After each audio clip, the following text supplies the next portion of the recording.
কয়েকটি বিষয়ের উপরে আলোচনা হয়েছে, আমরা আলোচনা করেছি। প্রথম হচ্ছে সংস্কারের বিষয়। আমরা বলেছি জুলাইয়ের ভিতরে এই সংস্কার সম্পন্ন করতে হবে।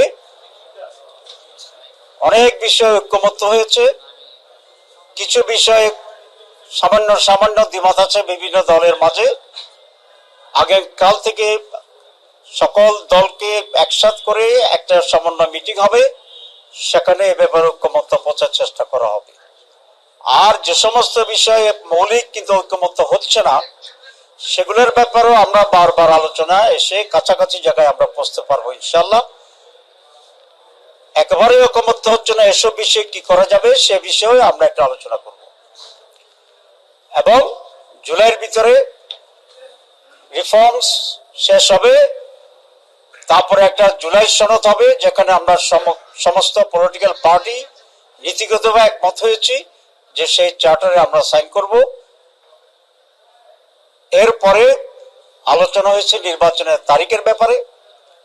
আমরা দুটো কথা বলেছি। প্রথম হচ্ছে আমরা সকল দল, আমরা ডক্টর মোহাম্মদ ইউনূস প্রধান উপদেষ্টার প্রতি আমাদের আস্থার কথা পুনর্ব্যক্ত করেছি এবং ওনার নেতৃত্বেই একটি সফল, সুন্দর, সুষ্ঠু নির্বাচন হবে এবং নির্বাচন হোক, আমরা এটা চেয়েছি, এটা ওনাকে বলেছি। নির্বাচনের ডেটের ব্যাপারে তিনটি বক্তব্য আসছে। মাননীয় প্রধান উপদেষ্টা বলেছেন ডিসেম্বর টু জুন,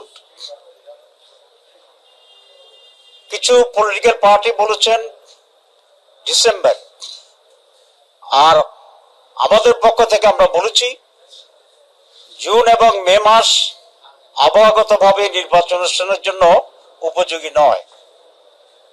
তাহলে মে জুন বাদ দিলে ওনার যে কমিটমেন্ট আছে, কমিটমেন্টের যে টাইম লাইন, সেটা হচ্ছে ডিসেম্বর থেকে এপ্রিল। এর মাঝে একটি রোজা আছে এবং আমরা বলেছি আমরা এর ভিতরেই আপনি একটা ডেট ঘোষণা করবেন। আমরা এ ব্যাপারে খুব রিজিড হতে চাই না, আমরা ফ্লেক্সিবল, এবং আপনাকে কোনো ডেট আমরা নির্দেশও দিতে চাই না, ডিক্টেটও করতে চাই না। আপনি আমাদের সেন্টিমেন্ট অবশ্যই আজকে প্রকাশ পেয়েছে, আপনি বুঝেছেন। এর মাঝে ডিসেম্বর টু এপ্রিল একটা সুইটেবল টাইমে আপনি একটা ডেট দিলেই জনমনে যে এখন কিছুটা সংখ্যা এবং অস্বস্তি আছে, আমরা বিশ্বাস করি এটা কেটে যাবে। রাজনৈতিক দলগুলো তার নির্বাচনী প্রস্তুতি এবং প্রচারণার জন্য সেদিকে মনোযোগী হবে। কোনো নতুনকরণের কোনো টেন্স সিচুয়েশন হওয়ার কোনো সম্ভাবনা থাকবে না। সুতরাং আমরা এটাও বলেছি কোন একটি দল বা কেউ কোন একটা নির্ধারিত তারিখের ব্যাপারে খুব রিজিড, শক্ত হয়ে দাঁড়িয়ে থাকা একটা ওয়াইজ না। আমরা ফ্লেক্সিবিলিটি চাই, মানে এই সময়ের ভিতরে আমরা নির্বাচন চাই। এরপরে যে কথাটি আমরা বলেছি সেটা হচ্ছে নির্বাচনের ব্যাপারে, কারণ সব কিছুর মূলত হচ্ছে একটা সুষ্ঠু, অবাধ এবং স্বচ্ছ নির্বাচন। আমরা দুটো তিনটি পয়েন্ট সেখানে আনছি। এক হচ্ছে নীতিগতভাবে আমরা সকলে একমত, ইনক্লুডিং দি গভর্নমেন্ট এবং ইলেকশন কমিশন, যে বাংলাদেশের বাইরে 11 মিলিয়ন মানে 1,10,00,000 প্রবাসী আছে যারা রিমিটেন্স দিয়ে এদেশের অর্থনীতিকে টিকে রেখেছেন। সুতরাং তাদেরকে ভোটে অংশগ্রহণ করার সুযোগ দিতে হবে এবং নীতিবাহী ইলেকশন কমিশন এটা রাজি হয়েছে। এটা জামাত ইসলামের অন্যতম একটা প্রধান দাবি। কিন্তু সারা পৃথিবী ছড়িয়ে থাকা মানুষগুলো কিভাবে ভোট দেবে, কোন কোন দেশে কতগুলো বুথ হবে, তারপরে সেখানকার গভর্নমেন্টের সাথে আন্ডারস্ট্যান্ডিং হবে, কারণ রেসপেক্টিভ গভর্নমেন্টের তো কপারেশন লাগবে। এই ব্যাপারে যে একটা কর্মযোগ্য শুরু হয়ে যাওয়া উচিত, ইলেকশন কমিশনের তৎপরতায় আমরা সেটা তেমন লক্ষ্য করছি না। আমরা বলছি তারা একটু স্লো, এই বিষয়ে সরকারের জন্য যথাযথ মনোযোগ দেয়। 2 নম্বর নির্বাচনের জন্য একটা গুরুত্বপূর্ণ ল্যাঙ্গুয়েজ সেন্টেন্স আমরা সকলেই বলি এবং গুরুত্বপূর্ণ, সেটা হচ্ছে লেভেল প্লেইং ফিল্ড, সকলের জন্য সমতল করা। অতীতে 3টা নির্বাচন তো হয়েছে কিন্তু সমতল ছিল না, স্বচ্ছ ছিল না। তো আর একটা এরকম প্রহসনমূলক নির্বাচন আমরা চাই না।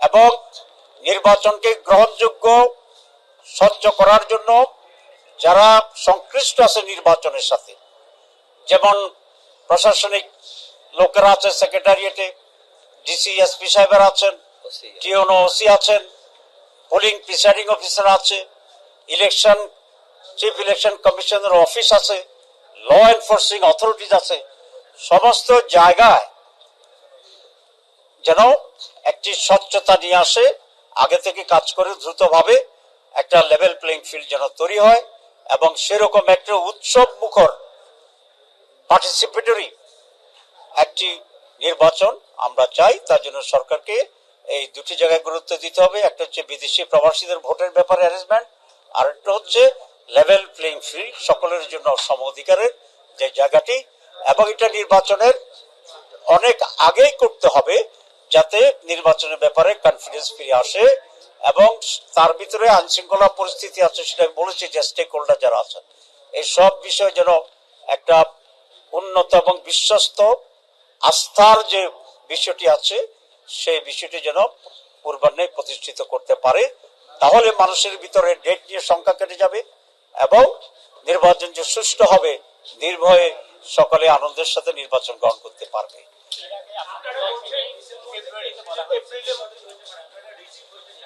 জি, আমরা বলেছি যে প্রধান উপদেষ্টা তার সার্বিক প্রস্তুতি যে প্রিকন্ডিশন আমরা দিয়েছি, সংস্কার, লেভেল প্লেইং ফিল্ড, প্রবাসীদের ভোটের যে অ্যারেঞ্জমেন্ট, এই সব কিছুকে সুচারুভাবে সম্পূর্ণ করে ওনারা ডিসেম্বর থেকে এপ্রিলের ভিতরে যে কোনো সময় উনি নির্বাচন দেন, আমরা সেটা ব্যাপারে একমত আছি। আমরা অন্য দলের প্রতি অনুরোধ করেছি কেউ যেন কোনো একটা পার্টিকুলার দিন ক্ষণ নিয়ে খুব শক্ত না থাকে, রিজিড না থাকে, শব্দটি উচ্চারণ করেছে।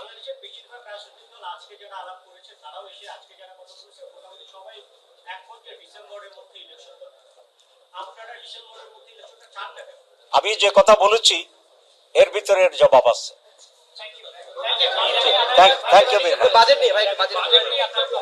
বাজেট আজকে বাজেট হয়েছে, তো আমরা তো আসলে এই মিটিং এ আজকের বাজেট যখন হচ্ছে তখন আমরা এই মিটিং এর ভিতরেই ছিলাম, সুতরাং সরাসরি বাজেট শুনে একটা মাইন্ড তৈরি করা ডিফিকাল্ট। তবু আমাদের কেন্দ্রীয় অফিস থেকে একটা ড্রাফট পাঠিয়েছে আমার কাছে। আমরা দুটো কথা বলতে চাই বাজেটের ব্যাপারে। প্রথম হচ্ছে আমরা ভালো করে পড়ে এক্সপার্টদেরকে দেখিয়ে আমরা একটা পরিপূর্ণ রিয়াকশন দেব কয়েকদিনের ভিতরে। আর প্রাথমিক রিয়াকশন যেটা আমাদের হচ্ছে সেটা হচ্ছে আগের বাজেটের গুলোর তুলনায় খুব বেশি ইমপ্রুভ করছে এটা আমাদের কাছে মনে হয়নি। তবে কোনো কোনো ক্ষেত্রে কিছুটা ডিফারেন্স আছে, যেমন বাড়তি বেহুদা খরচের ব্যাপারে, তারপরে বেশি অধিকতর ঘাটতি বাজেট সেটা, এগুলো এখানে একটু কম আছে। দ্রব্যমূল্যের ব্যাপারে যেটা বলেছেন মনে হয় দ্রব্যমূল্য স্থিতিশীল হয়তো বা থাকতে পারে, কিন্তু দ্রব্যমূল্য কমবে কিনা সে বিষয়টা বাজেট তো স্পষ্ট নয়। এই হচ্ছে আমাদের প্রাথমিক কথা, কিন্তু আমরা ডিটেলস আমরা আলোচনা করে দেখে শুনে তারপরে আমরা